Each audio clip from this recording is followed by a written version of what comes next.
This little brooch is the Colonial Lady, and it was commissioned specifically for the Colonial Dames of the 17th Century, a lineage organization in the United States. The first entity was the Florida State Society of the Colonial Dames of the 17th Century. Well, after that, it was used for fundraising, of course, for the Florida Colonial Dames. Then after that, I believe it was a national project, national fundraiser. After that, it went back to a state fundraiser, and we're on its, I believe it's its fourth tenure as being a fundraiser for them. So I've not sold it to the general public. I've just kind of held it in reserve for the Colonial Ladies of the 17th Century.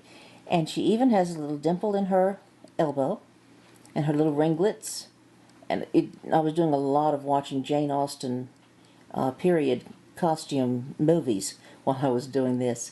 On the back, I've scored an area so that the pin finding can be glued very much more securely. It also has a loop, which you'll see in a few minutes, for making this into a necklace. And then I sign it.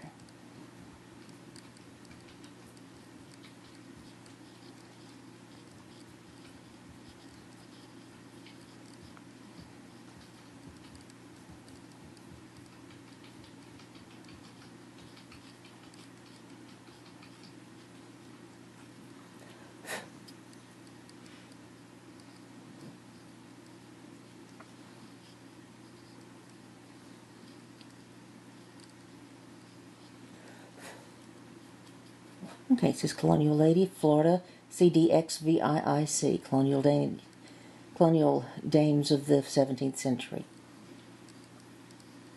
And now she fires in a kiln that reaches about 2300 degrees Fahrenheit, and she'll come out very translucent. Her pores are going to be very tight, and we polish it from there and glue the pin backs and sign it again in ink and send it on. Gluing the finding onto the back of the pen, I make sure that it works, of course, first. I test that out. Then I put a big glob of glue, extra glue, because I want it to seep into all of the pores of this scored background on the brooch, and it's going to settle. It's going to look like a pool of water. It'll be clear, of course. And therefore, as many surfaces as possible are already now glued to this porcelain. We let it dry naturally. We don't force it dry. So you'll have a really secure glue. It's rare that I hear from anybody that the glue has turned loose or that the pin back has come off. And you do see the bail that lets you slide a necklace through and make this a necklace. The reason I put so much extra glue is that I want it to puddle, because it's in this recessed, scored back of the porcelain. And so all of this glue will settle into the crevices and attach as much surface of the pen as possible. And I make sure it doesn't get stuck on the pen finding. And a lot of times I do this after it has dried, because I don't want to disturb the glue once it is on the piece.